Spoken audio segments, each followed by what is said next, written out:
Hi guys. ఈరోజు కనక మహాలక్ష్మి టెంపుల్కి వెళ్తున్నాను వైజాగ్లో. సో వెళ్ళేటప్పుడు ఏదో ఒకటి మాట్లాడుకోవాలి కాబట్టి మనము దేవుడి గురించి మాట్లాడుకుందాం. దేవుడు అంటే ఫస్ట్ గుర్తొచ్చేది ఎవరు?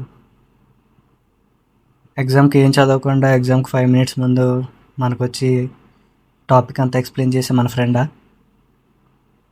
లేదా ఫోన్పే చేస్తున్నప్పుడు మన దాంట్లో నెట్వర్క్ అవ్వక ఆ క్యూఆర్ కోడ్ స్కానర్ని వాట్సాప్లో పంపితే దానికి అమౌంట్ వేసే వాడా, లేదా మనకి ఏమి ఇష్టం అడగకుండానే వండి పెట్టే అమ్మ, మనకి ఏ కష్టం రాకుండా కాపాడుతున్న నాన్న, ఇబ్బంది అనిపించగానే ఫోన్ చేయగలిగే ఒక ఫ్రెండా? ఇవన్నీ కాదనిపిస్తుంది. బాధలో ఉన్నప్పుడు, ఒకరికి చెప్పుకోలేనప్పుడు, మనం గట్టిగా ప్రయత్నించిన తర్వాత కూడా ఏదైనా మనకి దక్కనప్పుడు, అప్పుడు క్వశ్చన్ చేస్తాం చూడండి, ఆయనే దేవుడు.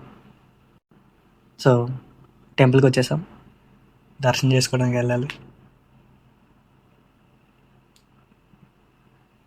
శ్రీ కనక మహాలక్ష్మి అమ్మవారి దేవస్థానం.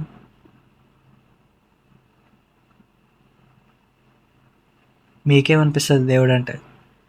ఎందుకు వెళ్ళాలనిపిస్తుంది గుడికి? ఎందుకు ఇన్ని దేవస్థానాలు? ఎందుకు ఇంతమంది దేవుళ్ళు?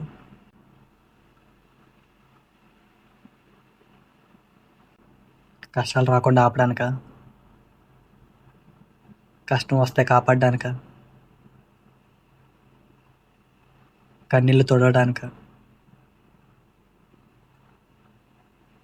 బ్రతకడానిక?